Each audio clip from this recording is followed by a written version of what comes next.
Now, you see, when your identity is defined by society, you cannot resist it. You don't have the knowledge, you don't have the wisdom, you don't have the resources to understand that something's being put over on you. You cannot but help believe the definition of you as a free agent. But you believe yourself to be a free agent as a result of not being free. That is to say, of being hopelessly unable to resist society's identification of you. There's a reason education sucks, and it's the same reason that it will never, ever, ever be fixed. It's never going to get any better. Don't look for it. Be happy with what you got. Because the owners of this country don't want that. I'm talking about the real owners now. The real owners, the big wealthy business interests that control things and make all the important decisions.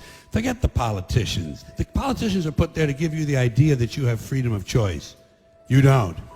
You have no choice. You have owners. They own you. They own everything. They own all the important land. They own and control the corporations. They've long since bought and paid for the Senate, the Congress, the state houses, the city halls. They got the judges in their back pockets. And they own all the big media companies, so they control just about all of the news and information you get to hear. They got you by the balls. They spend billions of dollars every year lobbying to get what they want. Well, we know what they want. They want more for themselves and less for everybody else. But I'll tell you what they don't want. They don't want a population of citizens capable of critical thinking. They don't want well-informed, well-educated people capable of critical thinking. They're not interested in that. That doesn't help them. That's against their interest. That's right. They don't want people who are smart enough to sit around the kitchen table to figure out how badly they're getting fucked by a system that threw them overboard 30 fucking years ago.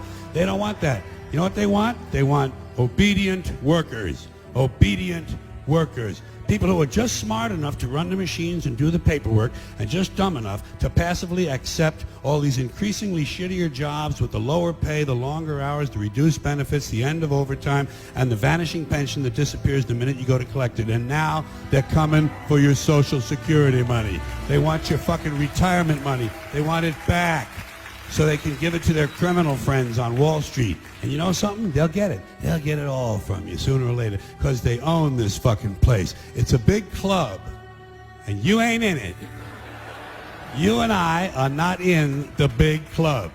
And by the way, it's the same big club they used to beat you over the head with all day long, where they tell you what to believe. All day long, beating you over the head in their media, telling you what to believe, what to think, and what to buy. The table is tilted, folks. The game is rigged. And nobody seems to notice. Nobody seems to care. Good, honest, hard-working people, white collar, blue collar, doesn't matter what color shirt you have on.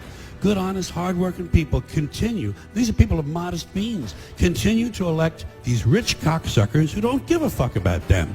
They don't give a fuck about you. They don't give a fuck about you. They don't care about you at all. At all. At all. Yeah. You know? And nobody seems to notice, nobody seems to care. That's what the owners count on, the fact that Americans will probably remain willfully ignorant of the big red, white, and blue dick that's being jammed up their assholes every day. Because the owners of this country know the truth. It's called the American dream, because you have to be asleep to believe it.